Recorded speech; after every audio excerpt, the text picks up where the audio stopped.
Juntos pelo Sudoeste é um movimento informal de cidadãos de Odmira e Algesur pela defesa do Sudoeste, mais precisamente pela preservação do Parque Natural do Sudoeste Alentejano e Costa Vicentina. Um dos membros mais antigos da associação é Guilherme Azambuja. Bem-vindo. Guilherme, como é que define a ação do Juntos pelo Sudoeste? Bom, o Juntos pelo Sudoeste, no fundo, surgiu como um movimento informal, como disse, um conjunto de pessoas que vivem e trabalham na região e que, no fundo, ao longo dos anos foram apercebendo de uma transformação no modelo de ocupação do território que lhes suscitava muitas preocupações no sentido em que estamos perante um parque natural, portanto, uma área protegida, que é a Rede Natura 2000, em grande parte é a Rede Ecológica Nacional e portanto, tem diferentes regimes de proteção legais que se sobrepõem, numa área que é muito extensa e que vai quase desde Sines até ao Burgal. E no fundo, ao verem e sentirem estas transformações, no fundo, acharam que estes regimes de proteção legal não estavam a servir o propósito para o qual tinham sido criados. E no fundo foi uma coisa que surgiu de maneira muito orgânica, as pessoas conheciam-se, um conhecia aquele, outro conhecia este e foram através de grupos do WhatsApp e de algumas manifestações que marcaram assim o início do grupo, foram partilhando as suas preocupações e percebendo que havia necessidade de fazer alguma coisa. Mas se calhar é importante dizer que nós constituímos enquanto associação, portanto uma associação de defesa do ambiente sem fins lucrativos em 2025 e portanto neste momento já temos um registro formal e já não somos um movimento informal de cidadãos, o que é uma coisa que nos traz muita alegria, mas também um sentido de responsabilidade de termos que continuar este trabalho e ainda há muito por fazer, como espero poder desenvolver aqui. E ao longo destes anos, como é que tem sido a vossa luta? Pronto, então se calhar o que eu posso dizer é que este sentimento, esta preocupação que estava connosco, eu não sou um dos membros fundadores, mas juntei-me pouco depois, em 2020, ganha uma forma e como é que eu ia dizer, consolida-se, materializa-se quando é publicada uma resolução do Conselho de Ministros em 2019, em outubro, se não me engano em 179, que no fundo incidia e procurava resolver alguns dos problemas que existiam no Sudoeste Alentejano e nesta área protegida em particular. E, no fundo, o que esta resolução do Conselho de Ministros fazia era uma coisa um bocadinho curiosa, porque, por um lado, reconhecia uma série de dificuldades e problemas de cariz ambiental e, no fundo, admitia que havia problemas no Estatuto de Proteção e nos objetivos de conservação que estavam estabelecidos para a região, em simultâneo e em paralelo admitia e reconhecia com uma grande força que a indústria agrícola que estava situada na região tinha algumas dificuldades e alguns constrangimentos que impossibilitavam o seu desenvolvimento. E nesta ambivalência algo estranha, acaba por determinar uma das coisas que para nós foi um bocadinho um sinal de alerta em como se calhar a conservação da natureza e aquela área protegida estava a ceder lugar aos interesses económicos que estavam presentes no território e que vinham margem para se alargar e para se desenvolverem, porque o negócio estava a correr bem e havia vontade de avançar nesse sentido, era dizer que, bom, há um problema de alojamento na região, há dificuldade de conseguir providenciar lugares para os trabalhadores agrícolas poderem vir a instalar e, portanto, vamos criar aqui um regime excepcional que eu penso que não existe em lado nenhum em Portugal, que era dizer, vamos permitir a construção daquilo que nós e muita gente chamou aldeias de contentores, que eram as IATAs, de infraestruturas, de alojamento temporário, alguma coisa assim do género, e que era dizer que dentro do Parque Natural, num lugar em que há imensas restrições ao tipo de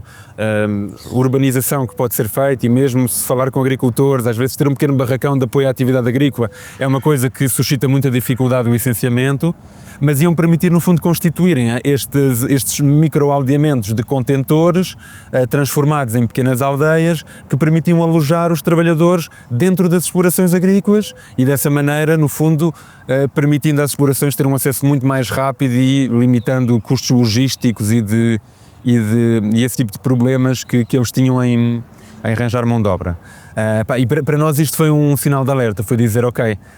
de facto nós precisamos mesmo de começar a relatar aquilo que se passa aqui para que as pessoas pelo resto do país possam ver aquilo que nós vemos e certamente que isto não está a passar e que isto não está a ser visível, e eu penso que, pronto, sobretudo numa fase inicial, nós até conseguimos levar este tema a telejornais e a chamar a atenção para o mesmo. Lançámos uma petição que nos levou também, anos mais tarde, à Assembleia da República para poder discuti-la e depois, infelizmente, como acontece com tantas petições, aquilo acabou por resultar em projetos de recomendação dos diferentes partidos que não estavam no governo e que se reviam na importância do tema, mas não produziu alterações concretas, mas ainda assim é um processo de comunicação e de amplificarmos um pouco este problema que, no nosso entender, estava ali tão escondidinho naquele Sudoeste. E esta vontade de mudança intensifica-se mais quando há uma ligação emocional à região? Sim, quer dizer, eu acho que isto é uma questão muito pessoal, não é? Eu posso falar do meu caso em particular, mas nós temos um conjunto de pessoas e de membros que na verdade não mudou muito desde que nos fundámos. Temos umas pessoas que têm uma posição um bocadinho mais externa e de apoio pontual e apoiantes, digamos assim. Depois temos um núcleo duro relativamente pequeno, anda ali entre as 8, 11, 12 pessoas às vezes, e que no fundo fazem mais o trabalho que eu já posso especificar um bocadinho mais à frente, que ocupa o nosso tempo. Mas eu acho que, sem dúvida, estas pessoas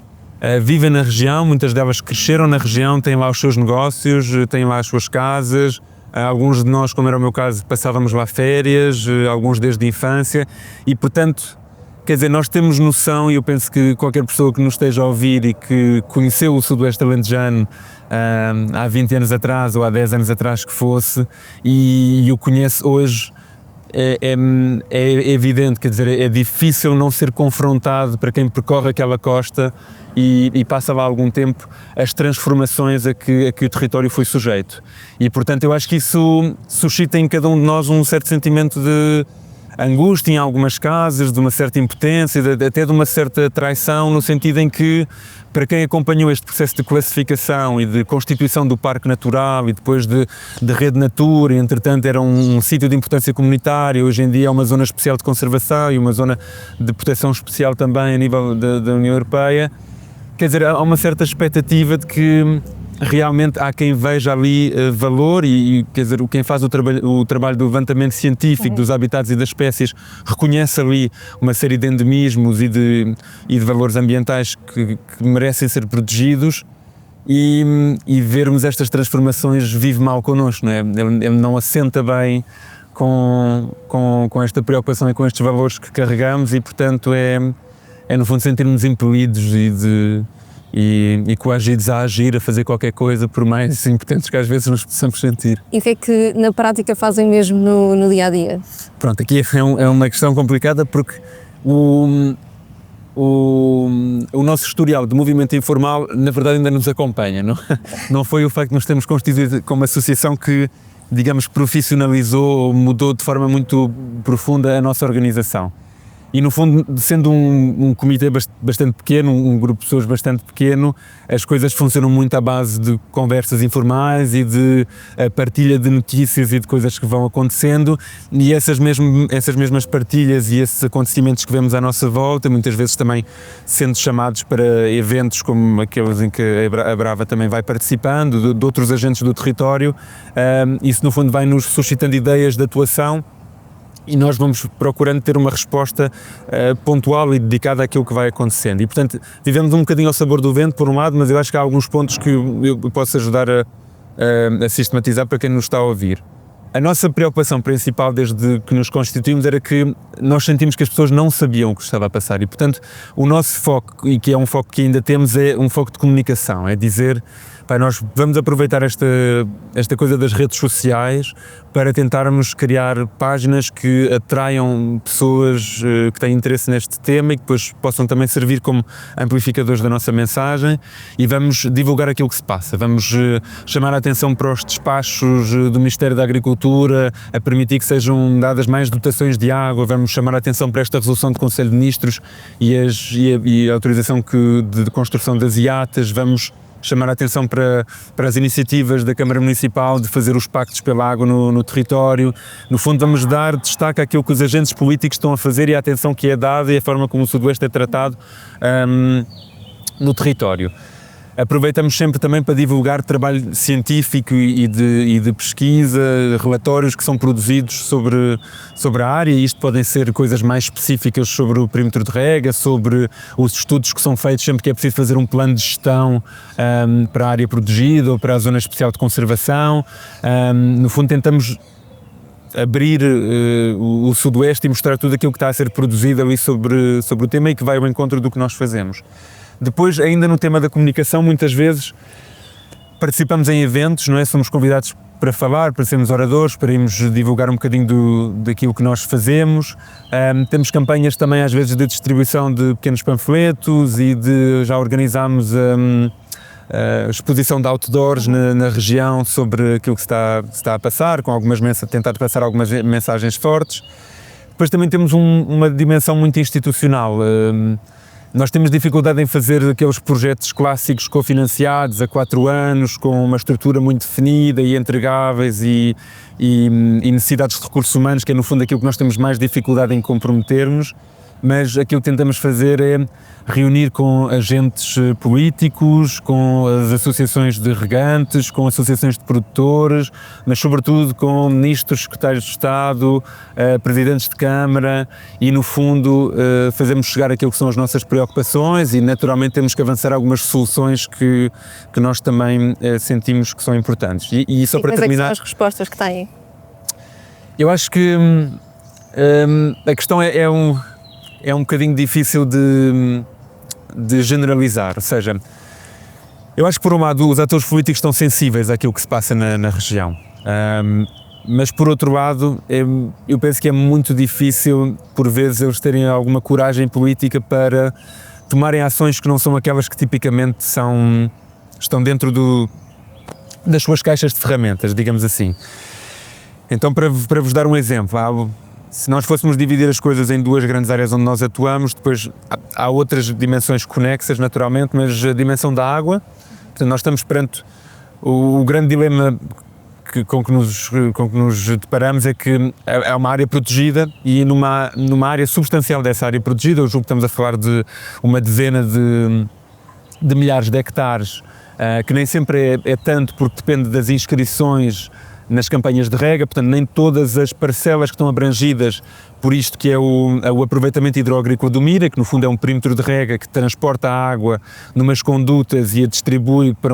para esta área do território que eu dizia e que depois no fundo faz chegar às várias parcelas água que é subsidiada e que permite que haja exploração agrícola com acesso a recursos naturais que não estão disponíveis, tipicamente, sobretudo numa zona da faixa costeira em que às vezes o acesso a recursos hídricos não é fácil. Nesta dimensão da água e depois na dimensão da conservação da natureza,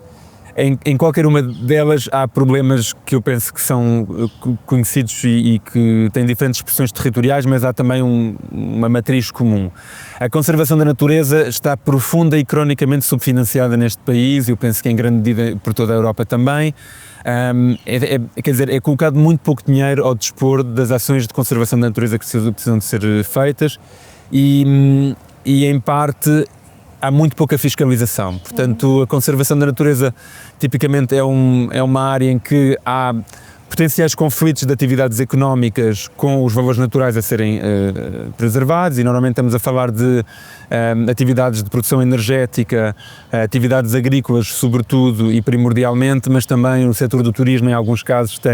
coloca algumas dificuldades dependendo das áreas protegidas que estivemos a falar e portanto há muito pouca fiscalização, é difícil saber o que é que se está a passar no território e portanto é difícil agir e conseguir atuar preventivamente. Isto por um lado. Do lado da disponibilidade da água, no fundo nós estamos perante uma situação muito peculiar que é esta barragem, que é a barragem de Santa Clara e que disponibiliza água a toda a região, tanto para fins urbanos e consumo doméstico como para fins industriais e agrícolas, é sem dúvida a infraestrutura hídrica de que a região depende. E aquilo que acontece é que o principal gastador, o consumidor de água é a agricultura e em grande parte motivada por este perímetro de rega que é quem predomina nos consumos totais da água. E neste sentido aquilo que acontece é um bocadinho que quem guarda o galinheiro é a raposa, em certa medida. Ou seja, a Associação de Regantes tem um poder muito grande e uma influência muito grande junto do Ministério da Agricultura e consegue influenciar as dotações de rega que são disponibilizadas anualmente para fazer as campanhas. E a realidade é que do lado do ambiente, ou do lado da proteção do ambiente, que seria quem teria a outra preocupação, ou do lado do consumo doméstico, as câmaras municipais do lado do consumo doméstico ainda fazem alguma força, sobretudo quando estamos em situações de crise em que há muito pouca água, como nós tivemos a oportunidade de viver nos últimos 5 ou 6 anos, até o ano passado, em que houve estas chuvas que permitiram recarregar estas infraestruturas. No fundo, estes atores políticos têm muita dificuldade em saber o que podem fazer. No caso, por exemplo, do Sudoeste Alentejano, a Câmara Municipal de Odmira tem sensibilidade para o tema e tentou atuar sobretudo na questão da água, fazendo um pacto para a água, juntando os vários agentes e tentando, no fundo, criar alguma previsibilidade e compromisso a longo prazo sobre dizer vamos consumir X hectómetros de água anualmente para garantir que há uma capacidade de recarga deste recurso natural, atendendo a estes perfis de precipitação que não são tão abundantes quanto nós gostaríamos, mas como nós vimos também nesse exemplo, esses mecanismos não se enquadram na tal caixa de ferramentas típicas e o desafio é este, é quando não estamos a falar de instrumentos de política normal, a dificuldade de que eles tenham efetividade é maior e, portanto, nós vimos que esse instrumento não teve o resultado que era desejado, sobretudo durante um ano em que fomos com consumos para além daquilo que estava acordado, mas de repente agora recuperamos grandes disponibilidades de consumo e já se está a falar novamente de irmos consumir para lá daquilo que estava acordado e podermos inscrever novas áreas para receberem água do regadio também. E, portanto, é uma resposta difícil neste sentido, é que por mais que haja às vezes disponibilidade e vontade de atuar sobre o tema, há uma dificuldade de navegar estes instrumentos que são fora de comum e depois há uma sobreposição e uma necessidade de articulação multinível à escala do Governo Central, à escala das CCDRs, dos municípios e autarquias, que às vezes dificulta a tomada de posições concertadas. Pronto, não é uma resposta muito direta, peço desculpa. Nós estamos agora a chegar ao verão, que é uma altura muito procurada pelos turistas para fazerem férias na vossa região, especialmente por jovens que fazem campismo. Quais é que são os riscos e também os conselhos que possa dar a quem procura a vossa zona para fazer férias? A região de facto recebe uma afluência turística muito grande nos períodos estivais e isso é uma coisa positiva porque para além da agricultura a região tem uma forte presença do setor turístico e acaba por ser um empregador muito importante e em muitos casos até de alojamentos turísticos em contexto rural, até há uma proximidade muito grande com as áreas protegidas e portanto são atores que nós sabemos que são muito importantes na região. Em relação ao turismo e às pessoas que visitam a região, eu diria que é importante terem presente que, por mais que seja uma região muito apelativa e que muitas pessoas conhecem e que atrai, é importante perceber que é uma região que tem particularidades e que é uma região muito sensível, suscetível de ter impactos e, portanto, atividades como o campismo selvagem, o caravanismo selvagem, em que muitos casos não têm um enquadramento legal devido, aquilo que nós recomendamos às pessoas é que procurem ter uma preocupação muito grande em relação àquilo que acontece com os seus resíduos, em relação à forma como navegam e como ocupam espaços das dunas primárias que constituem habitats muito sensíveis e suscetíveis de perderem os endemismos que tanto procuramos e tanto trabalhamos para poder preservar e, portanto, eu diria que as principais preocupações são, sem dúvida, os resíduos e a forma como no fundo, se passeia e se ocupa estas zonas que muitas vezes não são as zonas balneares, digamos assim, mas aquelas praias que, porventura, podem não estar concessionadas fora da época ou aquelas pessoas que gostam de fazer uns passeios em veículos motorizados pelas dunas. Pronto, eu acho que era importante terem presente que a diversão muitas vezes vem ao custo da perda de valores que são muito difíceis de recuperar e em alguns casos os danos são irreversíveis e, portanto, Ainda praticar um turismo consciente. Consciente, sim, eu diria que sim, não é a minha área de especialidade, mas é o que eu procuro fazer e acho que seria bom se mais pessoas o fizessem. Se tivessem algum tipo de apoio por parte da Brava, quais é que seriam as necessidades prioritárias? Então eu acho que há um conjunto de áreas que nós gostaríamos de conseguir explorar e que temos dificuldade por questões de financiamento e por questões de recursos humanos. Uma acaba por estar ligada à outra, porque se tivéssemos um financiamento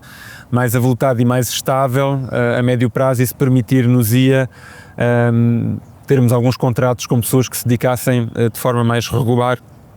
e contínua a projetos que nós neste pequeno núcleo duro às vezes temos dificuldade em dar o devido seguimento, como os nossos parceiros onde saber. E portanto eu diria que há um projeto, por exemplo, que nós estamos a tentar desenvolver e que ainda não conseguimos dar a devida atenção desde o final do ano passado, que era, nós gostaríamos de demonstrar à administração pública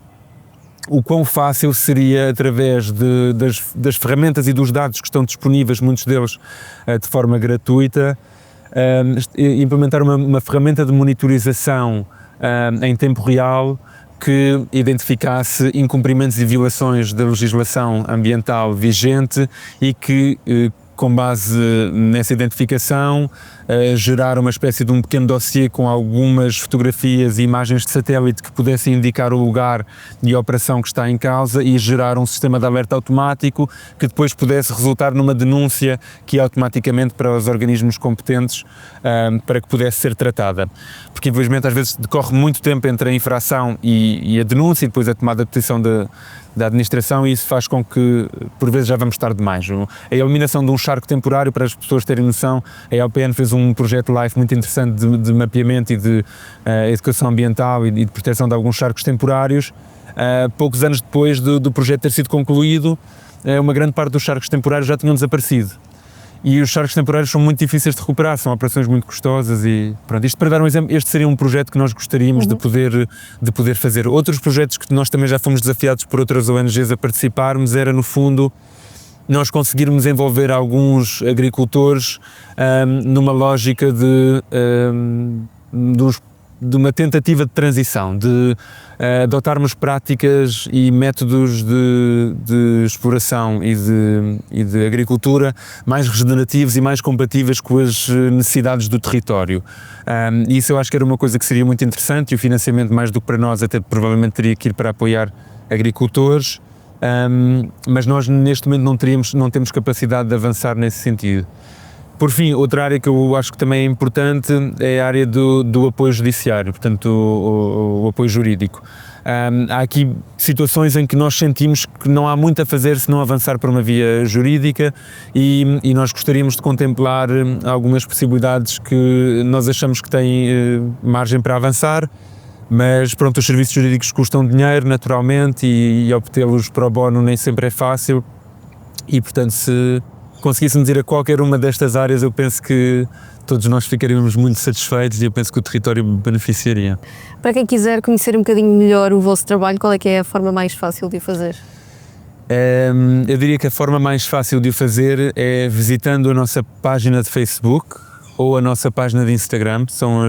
Penso que são as duas redes sociais onde nós temos maior presença. Penso que chegamos a experimentar o TikTok, mas eu confesso que não estou por dentro se a conta ainda está ativa ou não. Mas sem dúvida Instagram e Facebook são as duas áreas em que nós tentamos... Juntos ao Sudoeste é o nome. Sim, eu tenho que vos facultar depois um linkzinho para vocês poderem colocar no podcast quando for divulgado, para levar as pessoas a conseguirem num clique chegar onde querem. Mas eu penso que é isso, Juntos pelo Sudoeste, o JPS há de ser um deles. Para quem vos está a conhecer só agora, neste episódio, que mensagem é que gostava de deixar para fechar o episódio? Eu não quero ser egoísta neste sentido, porque eu acho que nós estamos num período muito desafiante, não é? A todos os níveis. Eu diria que naquilo que me toca, a mim preocupa-me muito que nós estamos numa encruzilhada muito grande do ponto de vista da necessidade de compatibilizarmos o desenvolvimento económico com a preservação dos recursos naturais que nos sustentam a todos, não é? E chamar a atenção para o facto de as alterações climáticas e as questões relacionadas ao carbono e à energia, eu acho que absorvem uma grande parte do espaço mediático em torno destes problemas, mas as questões relacionadas com o território, com a biodiversidade, eu penso que são muito importantes, porque elas acabam por ser, no fundo, o veículo, a dimensão que sustenta grande parte da criação de valor e da criação de riqueza de que todos dependemos, não é? Nós temos aqui um iPad e estamos vestidos com roupas que em grande medida têm origem em recursos de base natural, e estes recursos de base natural precisam de solos férteis, precisam de, em muitos casos, florestas e rios que funcionam e que correm livremente, de água para alimentar as culturas, e se esses recursos naturais não funcionam de uma forma que possa ser compatibilizada com as atividades económicas, nós estamos em grandes charilhos, e é importante conseguirmos distinguir entre os espaços naturais onde existe atividade económica e espaços naturais onde a atividade económica tendencialmente não deve existir de todo, e eles devem ser deixados a terem um funcionamento natural e de regeneração que depois nós todos beneficiamos a longo prazo e de forma mais alargada. E portanto fica uma mensagem um bocado longa, mas eu espero que possa atrair as pessoas a estes temas e a dedicarem-se localmente a onde estes problemas ganham forma e espaço. Guilherme, muito obrigada por nos ter dado a conhecer um bocadinho melhor Juntos pelo Sudoeste. Obrigado eu. Nos próximos episódios vamos conhecer mais entidades que se dedicam na luta para preservar a biodiversidade. Até lá. Por todo o país há dezenas de comunidades em luta pela defesa do nosso território. Elas precisam do nosso apoio. Contribui para o Fundo Solidário da Brava ou adere à nossa rede. Apoiamos quem está na linha da frente, sem burocracias, nos momentos mais urgentes. Cada doação conta, seja qual for o valor. Segue o link na bio.